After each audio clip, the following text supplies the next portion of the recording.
After the great battle ended, the military prostitutes tried every means to avoid being sold into brothels by enticing the soldiers to take them home.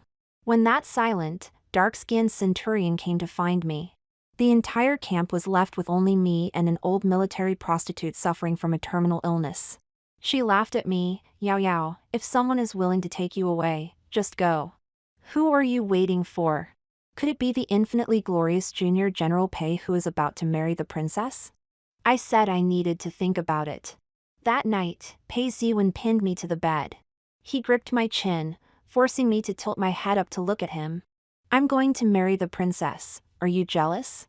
He sneered. Your temper isn't small. Even after I marry the princess, nothing will change between us. I've bought a house outside the city, wait for me there. He never asked about the person who came to find me during the day, as if certain I wouldn't leave with anyone. But he didn't know, I had already agreed to the centurion named Jing Muli. On the day he marries the princess, it will also be the day we get married. Ding! This novel reminds you to click the subscribe button in the bottom right corner to read the complete novel. After the war ended, as per usual practice, we military prostitutes were to be sold into the brothels. That place was full of all sorts of people, old, young, perverted, and disgusting. It was no place for a person to be. So, 3 days ago, the younger girls began trying various ways to hook up with the soldiers. These men were survivors of the war, returning victorious and would be rewarded according to their merits. Even if they had wives at home, having a mistress in secret was still a decent option. When Jing Muli appeared, a rogue wanted to take me back as a concubine. After I refused him, he was enraged and pushed me onto the bed in the tent. You wench! You're the daughter of a criminal, a military prostitute. And you think you're some noble lady? Usually, with the young general around, I couldn't get a taste, but now it's my turn. Before he could finish, someone grabbed his collar and threw him to the ground. I scrambled up in a panic and saw Jing Muli. He carried the rascal outside as if he were carrying a little chick. At first, there were curses from outside, but soon it went silent. Jing Muli dealt with the man and came back inside, standing at the entrance of the tent like a mountain, blocking all the light. His skin, tanned to the color of wheat bran, was firm and strong, with sweat trickling down his neck to his collarbone. He was slightly panting as he looked at me, but didn't say a word. It was hard to tell how much time had passed. Then he finally said just one sentence, I can. It was somewhat inexplicable, but I understood his meaning. These days, not just that rascal, but 5 or 6 people have come to me, saying they could take me home, some even promising me the position of a legitimate wife. After all, I was once the apple of the eye of the Minister of Revenue. Skilled in music, chess, calligraphy, and painting, and my beauty was once renowned in the capital. I had refused them all before. But this time, I stared into Jing Muli's eyes, and he awkwardly looked away. His face was tense as if someone owed him money. Yet, I saw his ears had turned completely red. I need to think about it, I said. After Jing Muli left, a voice as faint as a whisper came from the corner. He might be the last one. It was an old courtesan, the only other person left here besides me, gravely ill with little time left. She laughed at me. Yao Yao, if he's willing to take you away, just go with him. Who else are you waiting for? Could it be the illustrious General Pei, who is about to marry a princess? She knew I had some connection with Pei Ziwen. Otherwise, I wouldn't be a military prostitute without having to serve others.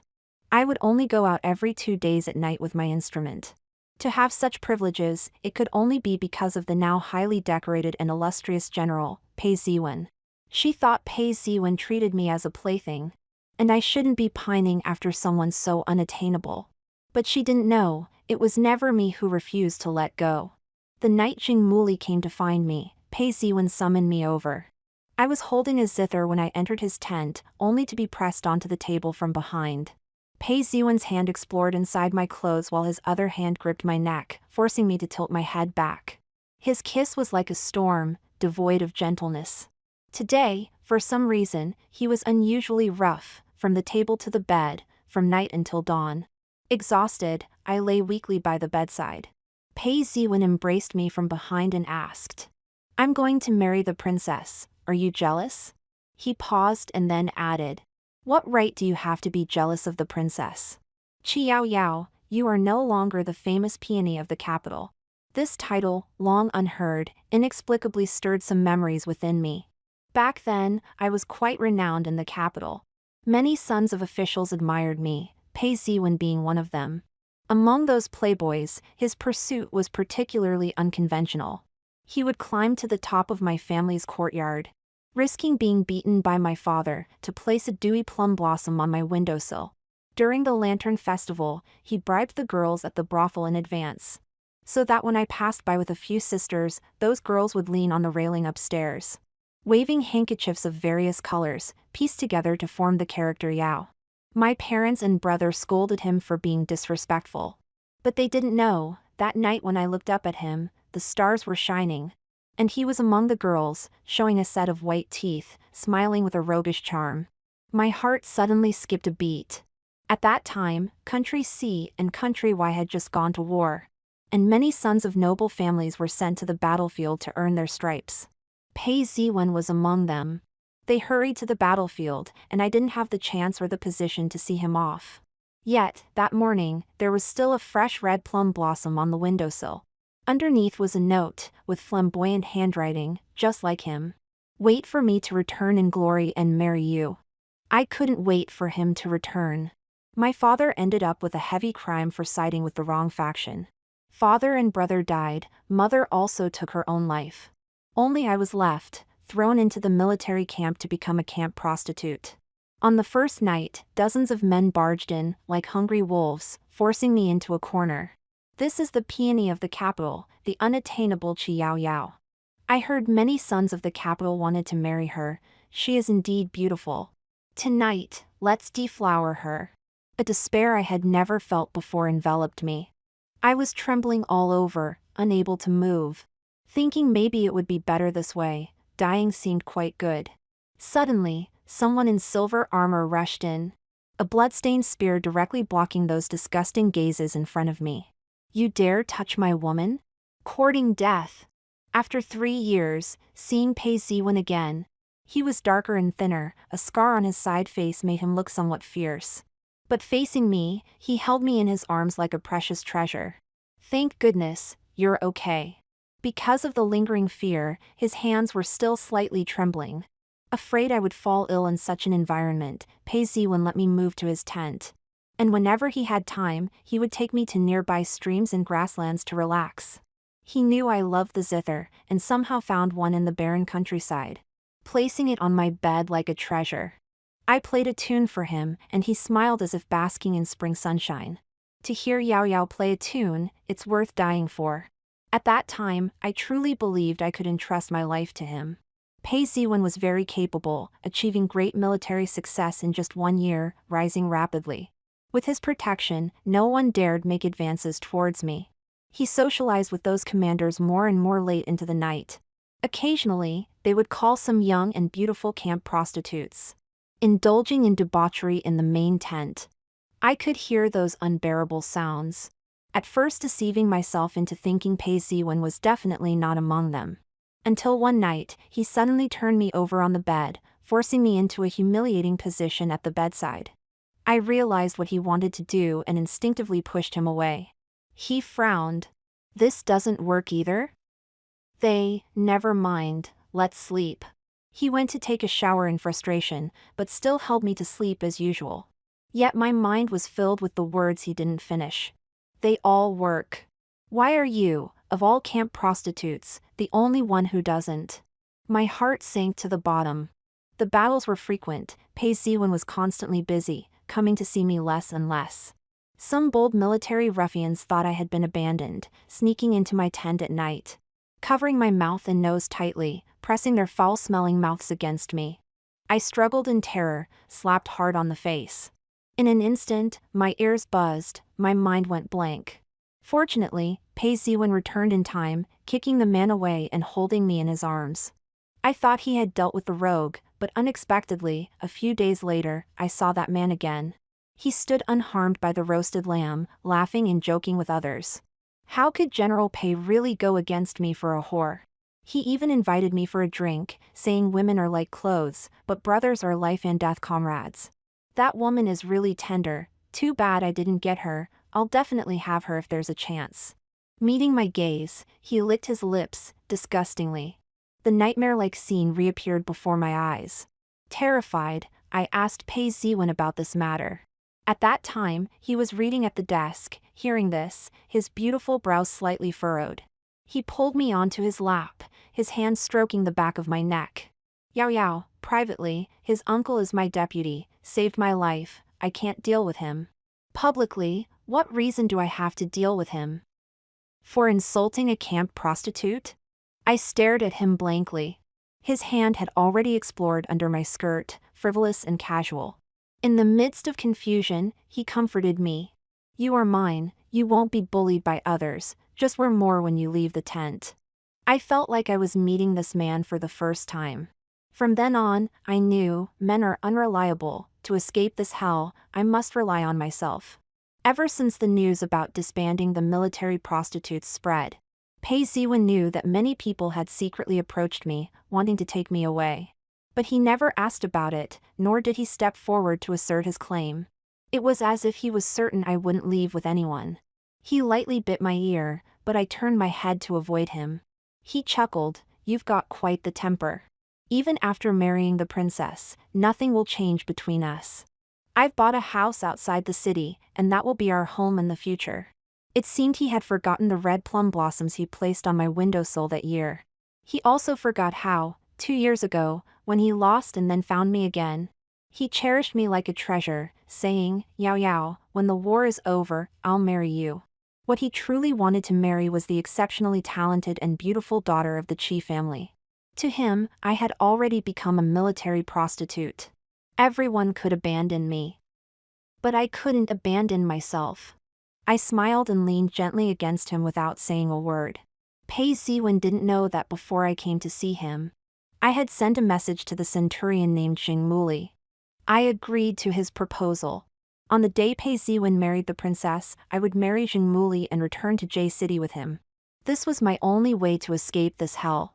After this victorious battle, taking a favored military prostitute away was considered a grace granted to them. It just so happened that Jingmuli wanted to take me away, and fortunately, he wasn't a bad person. The court sent people to announce the decree, and the generals were to return to the capital first to receive their rewards.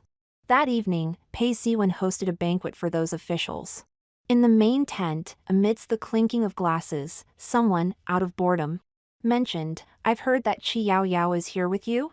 Their eyes exchanged glances, some with restless hearts.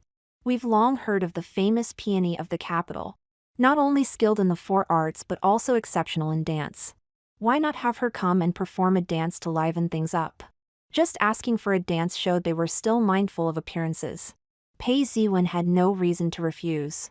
When he sent someone to bring the dance costume, I was applying medicine to my body. The costume was nearly transparent, barely covering me, let alone hiding the bruises Pei Ziwen had left. I held the costume in silence. The person waiting outside grew impatient and urged, "What's wrong? Can't wear it? Need help from me? I can't dance." He was taken aback for a moment and then strode in. "General Pei orders you to dance, and you dare refuse?" "Yes." I pulled out the dagger Pei Ziwen had once given me for self-defense from under the pillow, and stabbed it into my thigh. Blood gushed out instantly. I said coldly, "I told you, I can't dance." The man was frightened and hurriedly went out to report. When Pei Ziwen returned, he brought a chill with him. He looked at my unbandaged wound, remained silent for a while, and then asked, "Things are different now, Yao Yao. It's just a dance. With your status, what right do you have to refuse?" I looked up at him and asked calmly, "In your eyes, what is my status?" He glanced at the tent entrance, snorted coldly, "It seems I've been too indulgent with you. We're returning to the capital tomorrow. Except for those who have marriage contracts with the soldiers. The other military prostitutes will be sent to the brothel as per the law. You will go there to temper your character. I'll come to fetch you after I report to the capital." I looked up sharply. He wanted to send me to the brothel? He looked at me for a moment, then turned to leave. I knew Jingmuli had already prepared a marriage contract. After Pei Ziwen departed tomorrow, Xingmuli would take me back to J City. He would marry his princess. I would marry my man. Perhaps, in this lifetime, this would be our last meeting. General Pei. I rarely addressed him this way. Pei Ziwen paused, surprised, and stopped in his tracks. I bowed to him, thanking him for protecting me these past 2 years. Safe travels, Yao Yao won't see you off. After returning to his tent, Pei Ziwen's confidant reported that the spy who had been eavesdropping outside Yao Yao's tent had left. That person had followed the court officials to such a distant place, and was so focused on Qi Yao Yao, it was clear they were sent by the princess. The current emperor had only one sickly crown prince, and Princess Lanya was his youngest and only daughter, cherished since childhood. The emperor had said that half of the royal family's private wealth would be Princess Lanya's dowry. Marrying her would bring far more than just wealth. If anything were to happen to the sickly crown prince, country C might very well set a precedent for a female emperor to ascend the throne. How could a woman rule the world? The one with real power would be the person she relied on. Back then, the noble sons of the capital all admired Qi Yao Yao, but everyone wanted to marry Princess Lanya.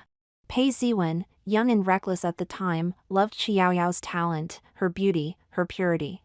But ever since the Qi family fell into misfortune, he gradually realized why not have both? Qi Yao Yao was alone and helpless, obtaining her didn't require giving her the position of the wife. So, half a year ago, when he returned to the capital to report, he deliberately staged a hero saving the beauty scenario. He saved the princess from bandits on her way to worship, and she fell in love with him at first sight. Things progressed smoothly. The princess insisted on marrying him, and he was chosen as the consort. Qi Yao Yao remained obedient and compliant. However, Princess Lanya, having been spoiled since childhood, had little tolerance for others. She had long known of Qi Yao Yao's existence and was already resentful, only refraining from action because she didn't deem it worth competing with a military prostitute. If Pei Ziwen didn't put on a show, pretending that he regarded Qi Yao Yao as nothing more than a plaything, dispensable, she might not let it go. Moreover, Yao Yao was still too proud. If she were to return to the capital with him like this, she might inevitably clash with the princess. Letting her temper her character here was also good. It would also give him some time to maneuver in the capital. Once he married the princess and appeased her, he would bring Yao Yao back. The house outside the city was already arranged, set up like the old Qi family residence. He hadn't mentioned it to Yao Yao, wanting to surprise her. As he said, even after marrying the princess, his feelings for Yao Yao wouldn't change. That house would be their home. Thinking of Yao Yao's reaction when she saw the house, Pei Ziwen couldn't help but smile slightly. However, Yao Yao's reaction tonight was a bit strange. Pei Ziwen felt inexplicably uneasy. Someone, come. He called his confidant and instructed. After I leave, protect her. Sending her to the brothel is just for show. If anyone truly harms her, you will answer to me. Yes. Her wound. Pei Ziwen shook his head helplessly. Forget it, if we're putting on a show, we must see it through. Letting her suffer a bit is for her own good. After arranging everything, Pei Ziwen urgently attended to his duties. Someone brought in a stack of red marriage contracts. General, these are the marriage contracts between the soldiers and the military prostitutes. They need your approval to take effect. Pei Ziwen glanced at them and couldn't help but sneer. There were actually people willing to marry those women who had been with countless men. Ridiculous. Even approving these contracts felt like it sullied his hands. Pei Ziwen casually tossed his personal seal over. You stamp them. It hurts so much. In the middle of the night, I was awakened by the pain in my leg. Feeling feverish, I sensed something was wrong. I would never ask Pei Ziwen for medicine, but fortunately, I had learned a bit about herbs from the physician at my family's pharmacy when I was young. I forced myself to get up and planned to search for herbs near the camp. As I lifted the tent flap, I was startled by the tall figure standing at the entrance. Xingmuli was also surprised. He saw my thin clothing and, without a word, draped his outer robe over me, and handed me a bottle of medicine before turning to leave. Wait. I noticed a fresh, fierce scar on his bronzed back. His squad had been sent out today to eliminate enemy troops and had just returned. He must have heard about the incident during the day and came to deliver medicine but hesitated at the entrance for some reason. "Come in, let me apply some medicine for you." He turned his head but avoided my gaze. "You haven't married me yet, this isn't proper." I was suddenly dazed. I had been here for 2 years under the label of a military prostitute. Even Pei Ziwen, who cared for me the most, made me wear those clothes to dance. Yet, someone still cared about my reputation. It was quite surprising. I was about to say something when I heard whispers from the tent next to mine. "Did you hear? General Pei is returning to the capital without her this time and plans to send her to the brothel. It seems he's tired of her. Sending such a beauty to the brothel is a waste. Since she doesn't want to come home with me, we can't let this opportunity slip away. Once the general leaves tomorrow, she'll be at our mercy. Don't fight with me. Once I've had my fun, you can take turns." I clenched my fists tightly, cold sweat dripping down my back. It was the same scoundrel who had tried to assault me before and wasn't dealt with by Pei Ziwen. His evil intentions persisted. "Don't be afraid." Xing Muli looked at me, then shifted his gaze to the tent behind us, filled with coldness. He didn't speak much, but his words inexplicably brought reassurance. Early the next morning, I heard the sound of drums outside as Pei Ziwen and the other generals set off for the capital. I quietly packed my belongings, finally gripping the short knife in my hand. I didn't know when those scoundrels would come. After a while, the tent flap moved. Startled, I saw it was Xing Muli. He carried a backpack, standing tall like a mountain, discreetly wiping the blood splatter from his face. "Let's go." He held the marriage contract bearing Pei Ziwen's private seal, allowing us to pass unhindered. But just as we were about to leave the camp, an unexpected incident occurred. Someone shouted in terror, "There's a body by the stream." It was done by people from Country Y. "This wound is from their short knife. Report this quickly." My heart skipped a beat, instinctively wanting to see. Xing Muli grabbed my sleeve. "Don't go, it's dirty." I realized what it was, the scoundrels. "Did you kill them?" Xing Muli didn't speak. I pulled away my sleeve. Suddenly, he seemed a bit flustered. "Don't be afraid of me, I just..." The next moment, I took a handkerchief and wiped the remaining blood from his face, smiling. "Thank you, let's go home." Xing Muli looked at me deeply. Nodding. Home. Xing Muli's home was in J City, a prosperous place. But judging by his demeanor, he seemed to have grown up in a poor family. I thought I should show my gratitude since I needed his help. So, along the way, I found a pawn shop and pawned the zither Pei Ziwen had given me, along with a jade piece I had secretly kept. I gave all the 200 silver taels I received to Xing Muli. "You were willing to take me away, freeing me from the identity of a military prostitute. Yao Yao has nothing to repay you with. These silver taels should be enough for you to live peacefully for a few years. I dare not repay your life-saving grace with just money. If you ever need me, I will go through fire and water without hesitation." Xing Muli furrowed his brows tightly. He hesitated to speak. "Where do you want to go?" "I don't know, but I want freedom." I looked at him anxiously, fearing he would be like other men and trap me in a cage without release. But I didn't expect him to be equally uneasy. "Then, before you decide where to go, can you stay by my side?" This wasn't an unreasonable request. I also wanted to plan for the rest of my life. And before that, taking care of this rough-living savior was the least I could do. I nodded. Xing Muli let out a deep breath. "First, change your clothes and rest at home." He redeemed the pawned jade for me, took the 50 taels from selling the zither, and led me into the largest clothing store in J City. Looking at the luxurious facade outside, I was about to remind him not to spend money recklessly. Inside, the shopkeeper froze upon seeing him. The next moment, he shouted, "The master is back." Xing Muli seemed different from what I imagined. On the way home, he took me to the clothing store for new clothes, to the largest restaurant for a feast, and to the gold and silver shop for a set of jewelry. Not a single penny was spent because they were all his family's businesses. It wasn't until we entered the mansion that I realized. The Xing in Xing Muli was the Xing of Marquis Xing Lang. Marquis Xinglang lived up to his name, amassing wealth that rivaled nations and leaving it to his descendants. Xing Muli was the head of the family in this generation. Standing at the luxurious entrance of the Xing mansion, I felt a bit lost.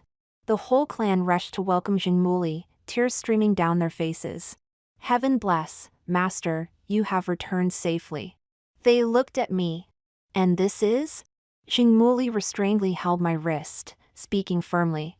"My lawfully wedded wife." "Impossible." A bright young girl in a goose-yellow dress had just run into the main hall, stomping her foot in anger upon hearing this. "Muli! The person you're supposed to marry is me." Later, I learned that Xing Muli was unwilling to marry the noble Lady Guyu arranged by his family. Amidst the chaos of war, he stubbornly decided to join the army. He was a member of the Xing family and had inherited the title. It was impossible for military officers of a slightly higher rank not to know him. So he always gave his military achievements to others. He had been in the army for a year, quietly hiding until now. Don't worry. He was wearing a fitted outfit that accentuated his good physique, making hearts race. Seeing that it was late, he stood at the door of the room without crossing the line. As if afraid I might misunderstand, he explained in a muffled voice. "I have nothing to do with Guyu." I couldn't help but laugh. "I know. I have a favor to ask you." He frowned slightly. "Before you leave, could you stay as my wife? Otherwise, they keep trying to make me marry." That marriage proposal was supposed to be a great favor I owed him. But now he was asking me for help. I didn't know if he was truly naive or what, but I couldn't refuse this request. "All right." His eyes lit up. A smile he couldn't hide appeared at the corner of his mouth. "Then I'll go prepare." What Xing Muli meant by preparation was completely different from what I imagined. The entire Xing residence was adorned with red flowers, and hundreds of servants changed into festive red clothes. Dozens of seamstresses came to tailor my wedding dress. All of Xing family's businesses hung red signs, saying, "The owner is getting married, enter the shop for joy, half price." For a moment, the entire J city was celebrating this marriage. Xing Muli even set up banquets along the street, allowing anyone to share in the joy. On the day of the wedding, 8 grand sedan chairs paraded luxuriously through the central street. On both sides were invited citizens, who cheered and wished us a long and happy marriage. Many were curious about my identity, leading to inevitable discussions. Is the bride the cherished daughter of the Gu family? No. I heard she's a celestial-like lady, whom the head of the Xing family begged for. Oh, let me see what kind of fairy she is. This spectacle surpasses even the emperor marrying off his daughter. I heard there's a real princess getting married in the capital. Marrying the young General Pei, who has made many military achievements. But surely it's not as lively as here. Unexpectedly, I heard news of Pei Ziwen from afar. Calculating the days, he should be marrying the princess now, busy navigating the officialdom, enjoying success. Yet someone else said. Speaking of the princess's marriage, I was in the capital then. The princess actually made General Pei kneel to welcome her out of the sedan chair. With so many people watching, General Pei certainly refused. And I heard the princess turned cold-faced in public. TSK, what a scene. Is that so? Lost in thought for a moment, I accidentally twisted my ankle getting out of the sedan chair. Before I could cry out, a strong hand supported my waist. Be careful. Xing Muli's voice was deep. Through the veil, I saw him in red attire, with handsome features and wheat-colored skin tinged with red. I leaned on his arm and whispered, "My ankle." The next second, he lifted me up. "What were you thinking?" On such a joyous day, don't think about unpleasant people." Xing Muli's arm tightened, inexplicably domineering. Around us, people cheered. The matchmaker hurried behind. "Groom.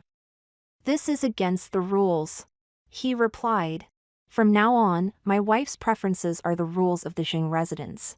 His arm was both hot and steady, carrying me with large strides towards the Xing residence. Amidst the sound of drums and noise, I only heard his clear and powerful heartbeat, like a drumbeat. To me, it was a marriage of convenience. How could it feel so real? At night, he returned from socializing outside, bringing a scent of alcohol into the bridal chamber. He seemed a bit confused. Upon entering and seeing me sitting by the bed, he paused and turned to leave. Sorry, wrong room. After a while, he returned. Xingmuli's unclear eyes stared at me, suddenly breaking into a foolish smile. He lay down on the small couch by the bed. It's late, sleep. I saw his outer garment stained with alcohol and was about to help him remove it. As soon as I touched him, Xingmuli instinctively grabbed his collar, eyes wide open. I awkwardly let go. He was exhausted and quickly fell into a deep sleep. I stared at the wedding candle, not feeling sleepy at all. He refused my touch, probably like Pei Ziwen. Concerned about my identity, especially since I once had a relationship with Pei Ziwen. During the day, I almost took this marriage seriously, but now I'm clear-headed. It's just mutual need. The next day, Xingmuli left early. Having just returned home, he had many things to handle. When I got up, I felt a bit lost. What should I do? While I was dazed, a maid brought several boxes in. Lady, the head of the house said before he left that if Lady wakes up and is bored, please help manage the household. I didn't want to get too deeply involved with the Xing family. I was about to refuse when another maid brought in a fine zither. If you don't want to, would Lady be interested in teaching at the zither shop on West Street? Every day, Xingmuli found something for me to do. Whether it was teaching painting, teaching music, or distributing porridge to refugees at the city gate. Whenever I wanted to relax and think about where to go next, something always came up. I suspected he was doing it on purpose. Yet he was busy every day, although he returned every night to sleep on the small couch beside me. He fell asleep too quickly for me to find a chance to talk to him. This day, he finally returned early. I was about to speak to him when he spoke first. The manager of the pawn shop in the capital sent a letter.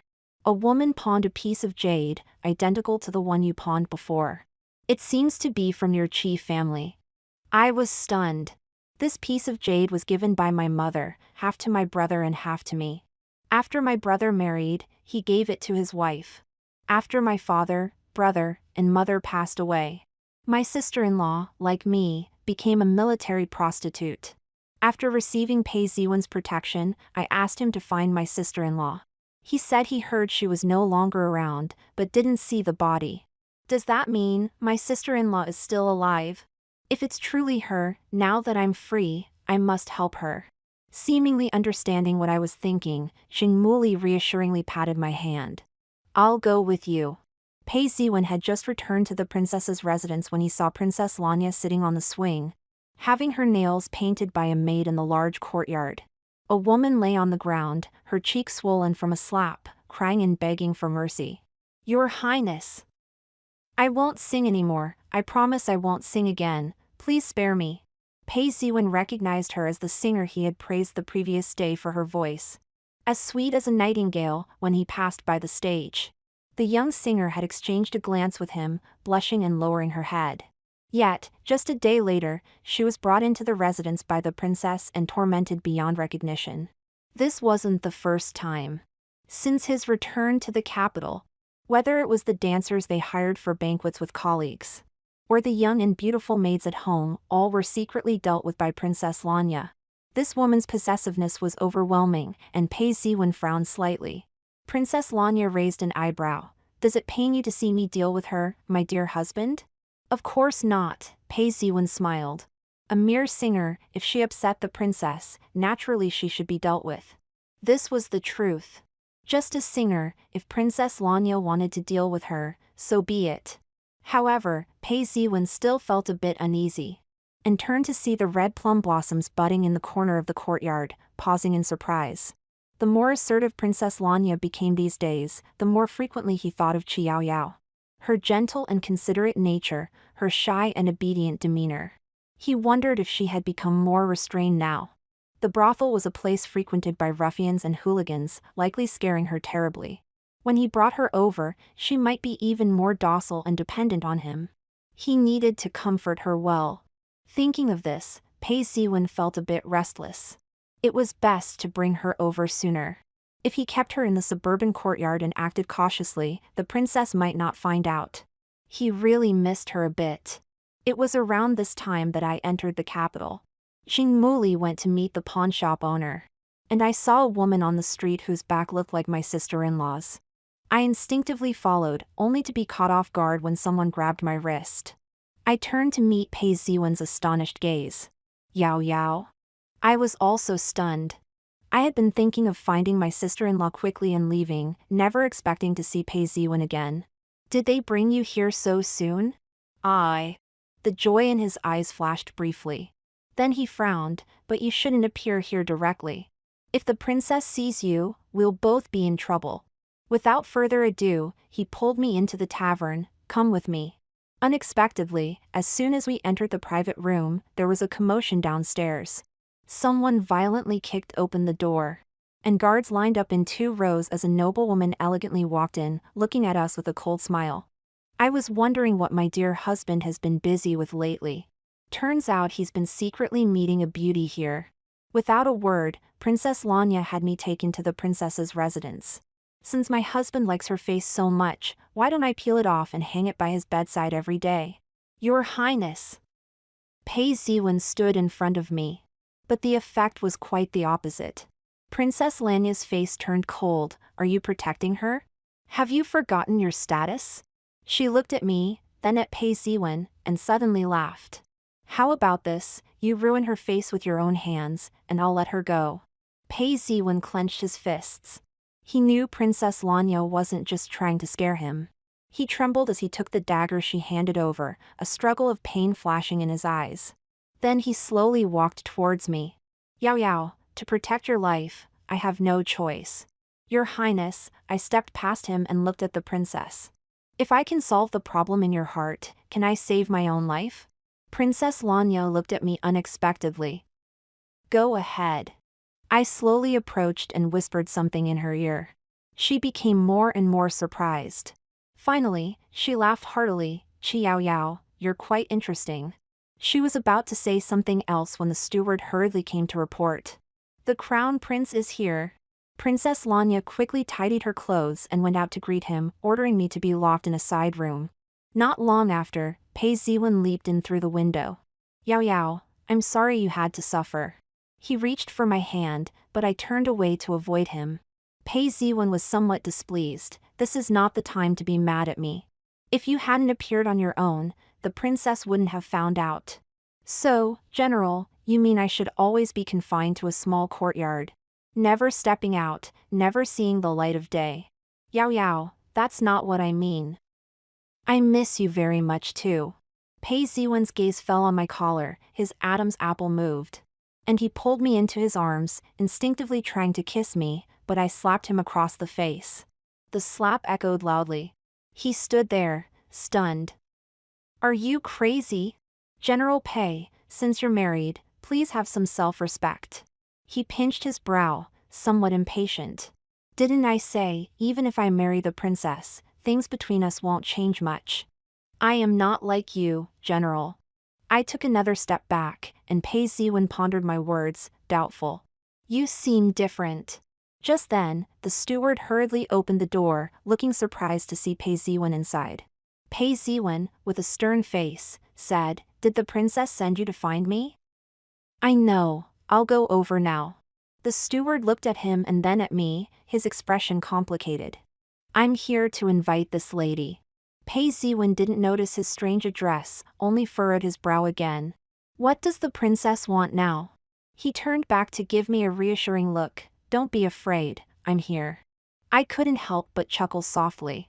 He was here just now, yet with one word from Princess Lanya. He had been ready to ruin my face after weighing the pros and cons. Is having him here supposed to be a good thing? I straightened my clothes. Let's go. I once accompanied my mother to the palace and caught a distant glimpse of the crown prince. Compared to then, he seemed even more frail now. Yet, sitting in the main seat in his yellow robe, he still exuded an extraordinary presence. But the first person I noticed was Jingmuli to his left. He was dressed in a dark outfit, tall and more striking than the crown prince. Meeting my gaze, Jingmuli smiled and said, What did I say? My wife is indeed a guest at the princess's residence. The crown prince looked at me politely and asked, Is Marquis Zhang's wife an old acquaintance of Princess Lanya? Princess Lanya sat to the side with a peculiar expression, staring at me as if puzzled or threatened. She then looked towards Pei Ziwen. But Pei Ziwen was already stunned. After completing his greeting, he was about to make an impression in front of the crown prince, trying to ensure they didn't pay attention to me. Yet, the imposing man beside them had been staring directly at me since they entered. And what was this talk of wife? When threatened by Princess Lanya, I tried my best to save myself and didn't want to involve Jingmuli. I knew he married me as a temporary measure, and I had no right to disclose this relationship to outsiders, fearing it would cause him trouble. But why did Jingmuli naturally regard me as his wife? In front of these high-ranking people like the crown prince and the princess? How would we explain when we parted ways in the future? Was he planning never to marry again? Faced with the situation, I stepped forward and greeted. I once accompanied my mother to the palace and hit it off with the princess, having many conversations. Is the lady from the capital? Which family's daughter? From the disgraced Qi Junhan family. What? The crown prince instantly sat upright, wasn't he? Convicted of collusion and disloyalty, his family was confiscated, father and brother dead. Only I survived out of 140 family members, thrown into the military as a prostitute. During a great victory, the emperor graciously allowed soldiers to bring home military prostitutes, and speaking of which, I bowed to Pei Ziwen. Our marriage certificate was personally approved by the prince consort. You married him? Pei Ziwen couldn't believe it and walked towards me, only to be stopped by Princess Lanya. The crown prince is still here. Why are you so out of line? Pei Ziwen clenched his fists, gritting his teeth as he retreated to sit beside the princess. Yet his gaze remained fixed on me, as if I would disappear the next second if he didn't keep watching. The crown prince's expression was complex. He chuckled dryly. Marquis Jing is quite a man of character. He was very subtle, not directly saying Jingmuli was a joke for marrying a prostitute despite being a noble. Jingmuli just smiled, looking at me with bright eyes. Being able to marry her is my fortune. His smile was so genuine. I was momentarily dazzled. The Jing family has a residence in the capital. The carriage ride back was particularly quiet. Jingmuli looked me up and down thoroughly, only relaxing when he saw I was truly unharmed. Thank goodness, Princess Lanya didn't have the chance to act against you. I smiled. I'm usually not lucky. The reason she didn't act against me is because I hit her sore spot.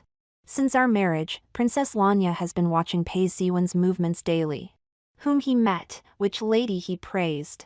She exhausts herself clearing away the women around him. Not only with little success but also making Pei Ziwen increasingly resent her. What a pity. She is a princess. If she fancies a man, she should just claim him. Pei Ziwen's tendency to flirt is because he still has freedom, rights, and a restless heart. If his rights were stripped, his freedom confined, and his heart trapped, then all of Princess Lanya's troubles would be resolved. Fear lasts longer than love. After I told Princess Lanya this, her eyes lit up. As long as she listened, I would be safe. Because from that moment, the person she wanted to deal with was no longer me. Do you hate him? Hate what? I said indifferently. At least he sheltered me for 2 years. I never hated him, but I need to survive.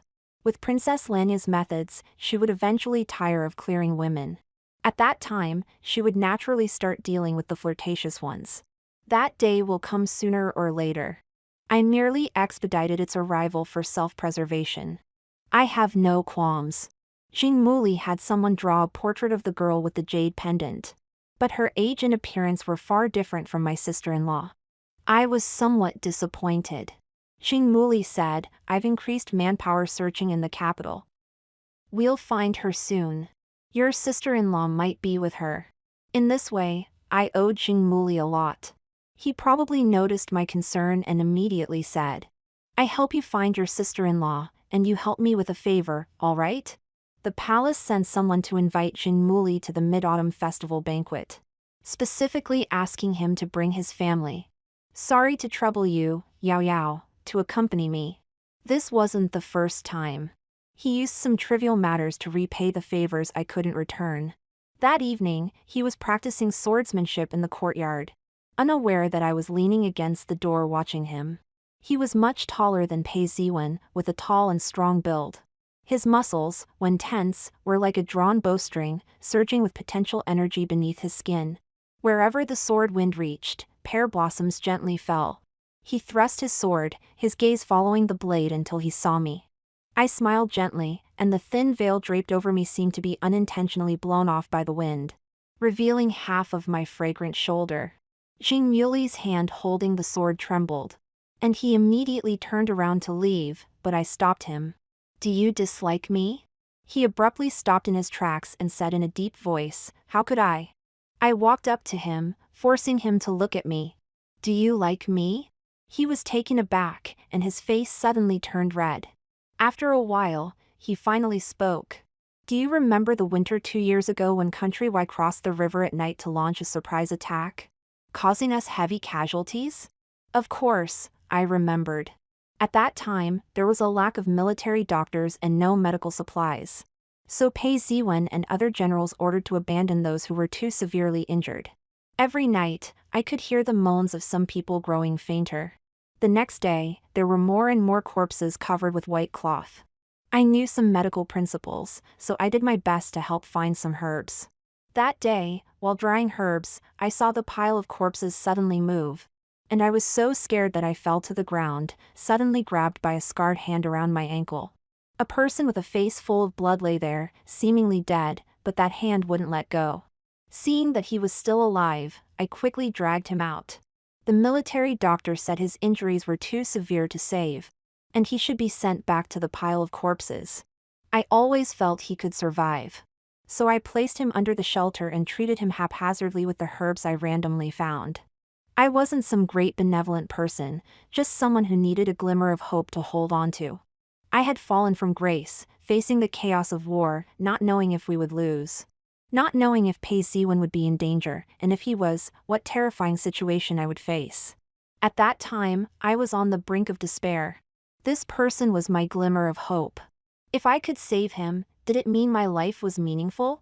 At that time, food was scarce, and because of Pei Ziwen, I could have 1 bun a day, which I would break in half and feed to him with water. For his hideous flesh wounds, I could only apply plant ash to cope. With such haphazard treatment, he managed to hold on.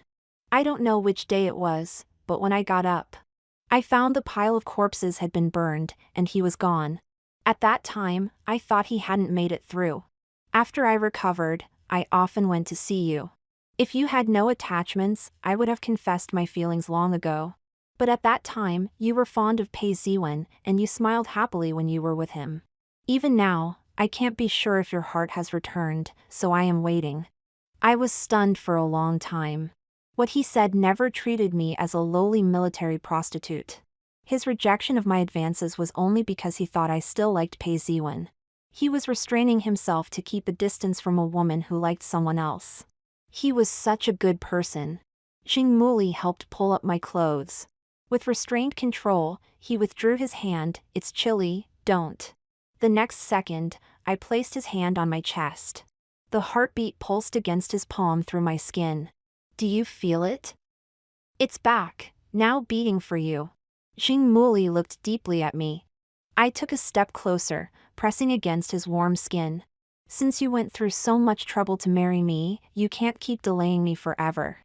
I leaned close to his ear and softly called, "Hubby." Jing Muli dropped the sword and lifted me up, striding towards the room. I still miscalculated. I thought I had chosen a good time, that after practicing swordsmanship, Jing Muli would have little strength. But I didn't expect that people are different. He seemed to have endless energy, from the desk to the bed. From dusk till dawn. In the midst of sweat, I suddenly remembered, his swordsmanship was indeed excellent. In the rain, the pear blossoms trembled slightly. And that sword was wielded with such steadiness and fierceness that it left a lasting impression on me. 3 days later, the mid-autumn banquet was held in the palace. The carriage stopped at the palace gate. And from a distance, the carriage from the princess's residence arrived just in time. Jing Muli held my hand as we got off the carriage. And when I looked up, I saw Pei Ziwen with dark circles under his eyes emerging from the carriage. It was heard that the princess's residence had requested leave for him, saying that the prince consort was unwell and needed rest. and that his position as the leader of the Imperial Guards would temporarily be filled by someone else. The Emperor agreed. Now Pei Ziwen held no official position, he was just the princess's consort.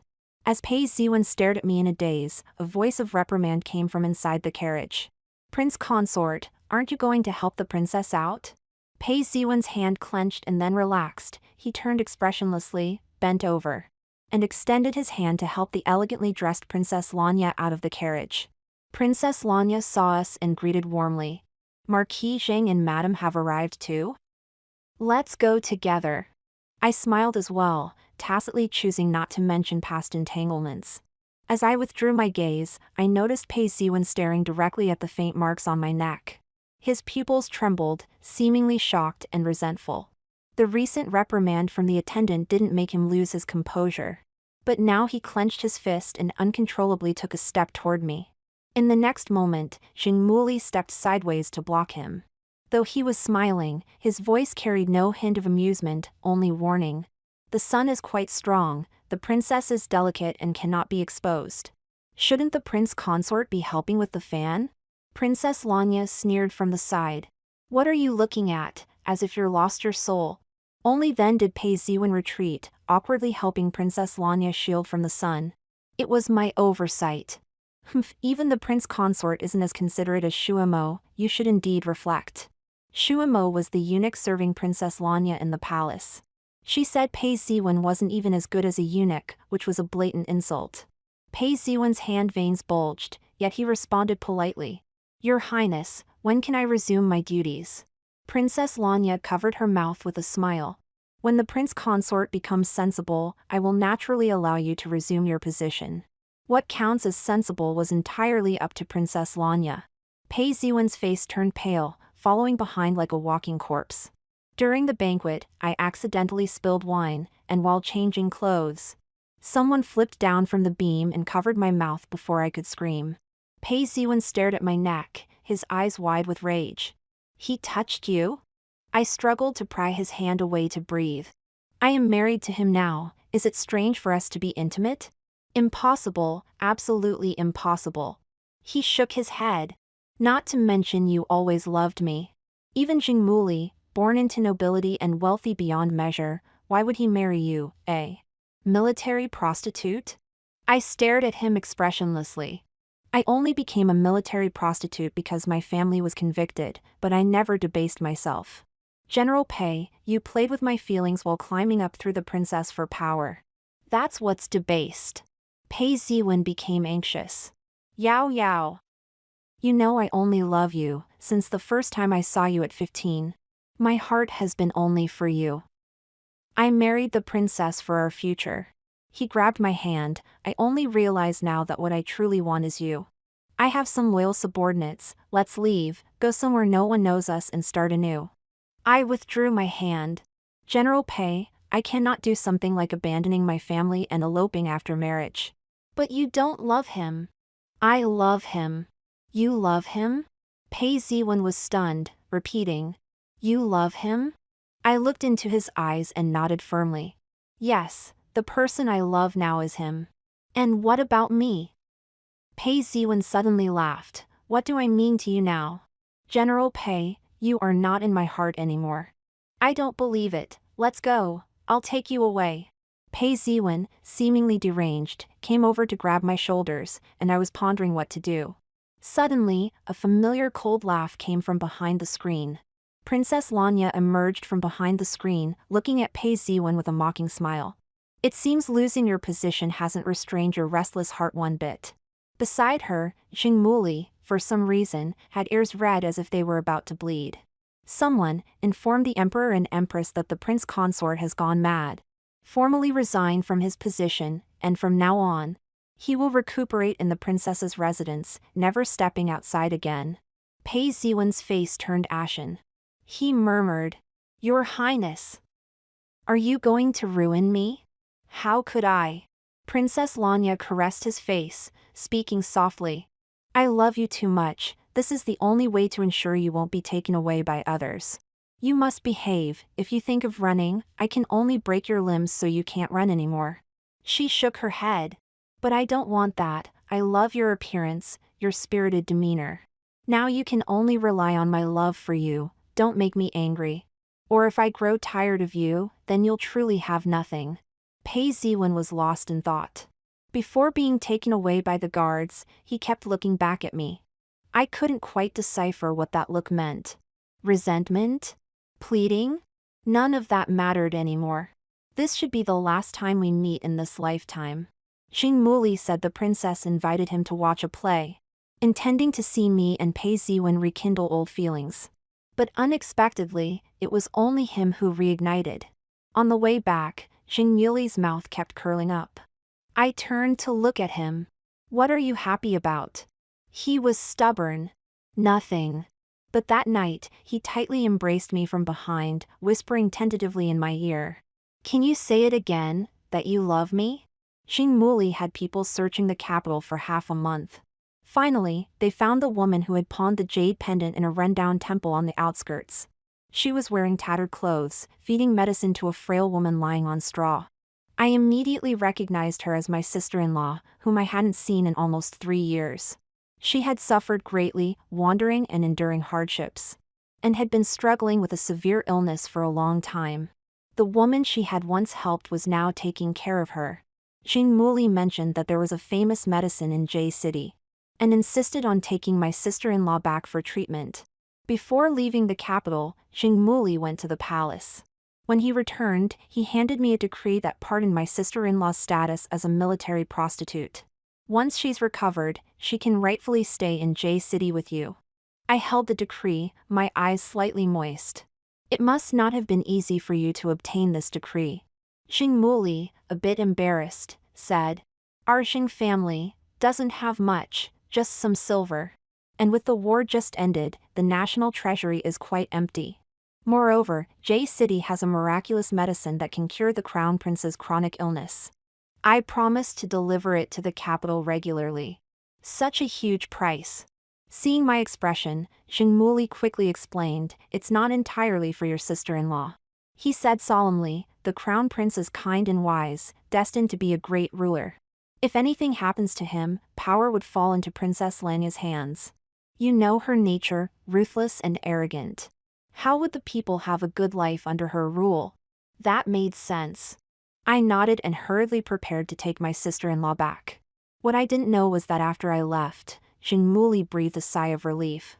His trusted aide, speechless, said, You're not really someone who does things for the country and the people. You're just thinking that with your wife's sister-in-law in J City, she would have another reason to stay and not leave.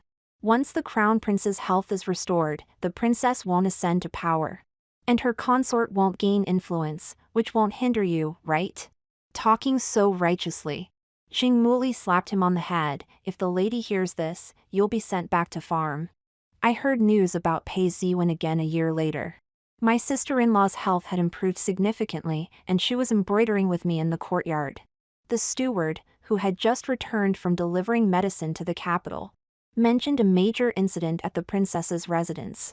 The consort, who never left the house, had broken his leg and seemed to have lost his mind, acting erratically every day. This was no longer a secret. Princess Lanya had a strong desire for control. Initially, she had people follow Pei Ziwen closely, then forbade him from leaving the house or seeing anyone. All the maids around Pei Ziwen were replaced with guards raised by the princess. But Pei Ziwen, being skilled in martial arts, managed to climb over the wall and escape twice, but felt increasingly unwell afterward. Princess Lanya, smiling, told him, Don't worry. The medicine added to your meals only gradually weakens your martial arts, not causing any major harm to your health. Pei Ziwen couldn't take it anymore. He found an opportunity to go to the Pei residence and sought his father, who had entered the cabinet, hoping to divorce the princess. But his father, troubled, said that it was because of the princess that their Xing family had its current glory, and that no marriage is without its ups and downs, advising Pei Ziwen to endure. So, his father personally sent him back to the princess's residence, apologizing and asking the princess for leniency. How did he end up with a broken leg and acting erratically? Could it be that Princess Lanya really broke his leg? The steward, speaking cautiously, said, A little maid from the princess's residence said the consort fell from a tree and broke his leg. A tree? Yes, a very tall red plum tree. This winter, the red plums in the capital bloomed beautifully. The consort climbed the tree when no one was watching, saying he wanted to pick red plums for someone. After falling from the tree, he laughed and cried, and his mind seemed off. My sister-in-law, knowing about the time he placed plum blossoms under my window, looked at me with some emotion. Without lifting my head, I handed her the embroidered tiger head shoes. Do you think these flowers look nice? They look nice. My sister-in-law caressed the small shoes, her gaze falling on my belly. I wonder if it's a boy or a girl. Have you thought of a name? I touched my belly, my expression gentle. Whether it's a boy or a girl, as long as they're safe, that's all that matters. Their father said to name them Xiaoyang. We are all people who have struggled through the mire. May this child be born bright, as radiant as the morning sun.